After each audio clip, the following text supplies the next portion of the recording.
আমি যেভাবে নুডলস রান্না করি তো ভাবলাম যে হচ্ছে সেটার রেসিপি আপনাদের সাথে একটু শেয়ার করি। তো এখানে হচ্ছে যা যা আমি ইউজ করব মানে সেগুলো সব কিছু আমি কেটে নিয়েছিলাম ফার্স্টে।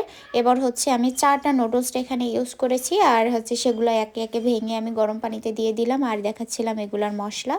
তো হচ্ছে গরম পানিতে দিয়ে এবার আমি ঢাকা দিয়ে দিয়েছি। তো এদিকে হচ্ছে ভাবি চা তৈরি করে দিয়ে গিয়েছিল আর সেটাই খাচ্ছিলাম আর বানাচ্ছিলাম। নুডলসের ভেতরে যত ধরনের সবজি আছে সবকিছু ইউজ করলে মনে হয় টেস্টটা আরো দ্বিগুণ হয়। তো এইদিকে হচ্ছে আমার নুডলসটা সেদ্ধ হয়ে গিয়েছে। এবার হচ্ছে আমি গরম পানিতে ভালো করে ধুয়ে পরিষ্কার করে নিয়েছিলাম। এবার হচ্ছে আমি এখানে সরিষার তেল ইউজ করব। সরিষার তেলটা ভালোভাবে তাতিয়ে নিয়েছি। এবার হচ্ছে পেঁয়াজ কুচি দিয়ে নিচ্ছিলাম। ক্যামেরাম্যান না থাকলে হয় কি মানে ভুলভাল হয়ে যায় একা একা ভিডিও করতে গিয়ে। তো এখানে হচ্ছে আমি কিন্তু সিম দিয়েছিলাম, বাট সিমটা আমি হচ্ছে ভিডিওতে মানে ক্যাপচার করতে পারি। বানানোর আগে কিন্তু আমার বেবি ঘুমাচ্ছিল, তো এদিকে আমার বেবি উঠে গিয়েছিল। তো যাই হোক তারও একটু ভিডিও করলাম আর এদিকে হচ্ছে টমেটো কুচি দিয়ে নিচ্ছিলাম, তারপর গাজর দিয়েছিলাম। এগুলাকে সুন্দর করে নেড়ে চেড়ে নিয়ে সেদ্ধ করে নিয়েছিলাম। এবার একে একে দিয়ে নিচ্ছি মশলা। এখান থেকে আমি অর্ধেক উঠিয়ে রাখবো, কারণ হচ্ছে এই প্যানে সব ধরবে না। মানে আমি যেহেতু 4টা নুডলস এখানে রান্না করব, আমার কাছে ধনিয়া পাতার ফ্লেভার কিন্তু খুবই ভালো লাগে। তো আমার নুডলস রান্না ডান। আর এদিকে হচ্ছে আবু বাজার থেকে নিয়ে এসেছিল চটপটি আর এইগুলোই হচ্ছে আমাদের